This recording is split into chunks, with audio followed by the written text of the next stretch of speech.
हमारे यजमान जो है माता के दरबार में आ चुके हैं और पूजन प्रारंभ होने जा रही है।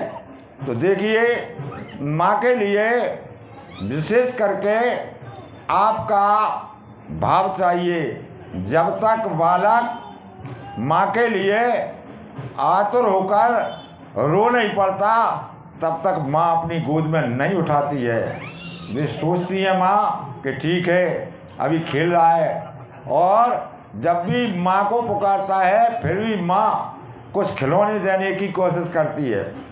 इन खिलौनों से बालक खेलता रहे, मैं अपना काम करती रहूं। ये माँओं का स्वभाव होता है। इसी तरह हमारी माँ है, वो अनेक प्रकार के माया मोह के हमारे लिए खिलौने पकड़ा दिए हैं। घर गृहस्थी के अथवा भक्ति शक्ति के सभी खिलौने हैं। लेकिन जो बालक सारे खिलौने फेंक करके सिर्फ और सिर्फ माँ को पुकारने लग जाता है, तो माँ को विवश होकर उस बालक को उठाना ही पड़ता है। और माँ की गोद में समझ लो आप फ्री हो जाते हैं। जैसे माँ गोदी में लिए है और आप कहीं यात्रा पे जा रहे हैं तो आपका टिकट नहीं लगेगा, आप बगैर टिकट हो जाएंगे।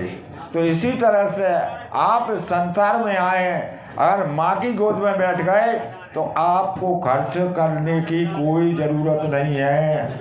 माँ की गोद में खर्च नहीं होता है। माँ अपने आप अपने बालक का खर्च उठा लेती है।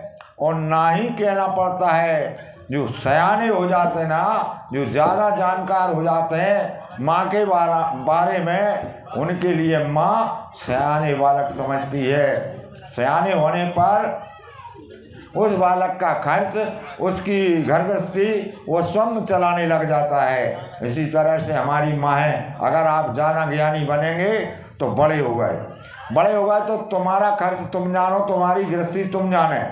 आप छोटे बन के रहो, बालक बन के रहो, अनजान बन के रहो, माँ आपका सारा खर्च उठाएगी। माँ की देखरेख में आपके ऊपर किसी प्रकार की आँच आने वाली नहीं है। माँ के समान कोई दयालु नहीं है। तो ऐसी माँ आज हमारे पृथ्वी लोक पर आई हुई है, जो कि हमारी माँ तो एक माँ होती है, लेकिन ये जो माँ आई हैं ये संसार की माँ है, यानी जगत की माँ है। तो ऐसी माँ की शरण में होने पर हमारे लिए किस बात की चिंता, कोई चिंता नहीं है। क्योंकि माँ का स्वभाव ऐसा है कि बालक को चिंता में होने नहीं देती। और हमें इतने समझदार भी नहीं बनना कि हम हमारी व्यवस्था चला सकें। हमारे लिए माँ का आधार है, और माँ के आधार पे जो पूजन की जाती है उसको माँ स्वीकार करती है। जो बालक हट पकड़ ले कि नहीं मैं तो आपकी गोद में ही रहूँगा, तो माँ को विवश होकर आपको गोदी में लेना ही पड़ेगा।